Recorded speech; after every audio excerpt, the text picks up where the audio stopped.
అస్సలాముఅలైకుం hi అండి. ఈరోజు మీకు ఒక మంచి హోమ్ రెమెడీ అయితే చూపిస్తున్నానండి. చూడండి, ఈరోజు మనము మోకాల నొప్పులు, కాళ్ళ తిమ్మిళ్ళు, అలాగే కండరాల నొప్పులు, నడుము నొప్పి, బ్యాక్ పెయిన్ అంటారు కదా, బ్యాక్ పెయిన్, అలాంటి వాటికి అన్నిటికీ ఈ ఆవాల నూనె మంచిదని నేను యూట్యూబ్లోనే చూశానండి.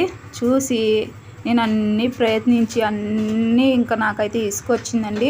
ఎన్ని డాక్టర్లు తిరిగినా, ఎన్ని చోట్ల తిరిగినా నాకైతే తగ్గడం లేదు.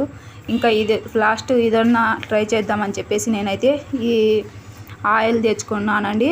ఆవాల నూనె అయితే తెచ్చుకొని ఒక 2 గడ్డలు ఎల్లుల్లి పొట్టు తీయకుండా దంచి వేసి ఈ విధంగా బాగా మరిగిస్తున్నా. చూడండి, ఈ ఎల్లుల్లి వచ్చేసి మనకు మొత్తం ఎర్రగా అయిపోయి ఈ నురుగు అంతా తగ్గుతుందండి. తగ్గే వరకు మనము కలుపుకుంటూ ఈ ఆయిల్ అనేది కాంచుకోవాలండి. కాంచుకొని చూడండి, నురుగు అయితే తగ్గుతుంది.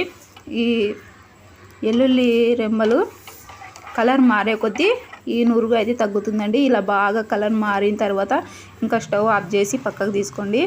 ఈ ఆయిల్ కాస్త చల్లారిన తర్వాత ఇప్పుడు ఇందులోకి వచ్చేసి కర్పూరం అయితే వేసుకోవాలండి. ఉంట కర్పూరం అయితే అది ఏమంటారో నాకైతే తెలియదు, నేను అడిగి తెచ్చుకున్నానండి.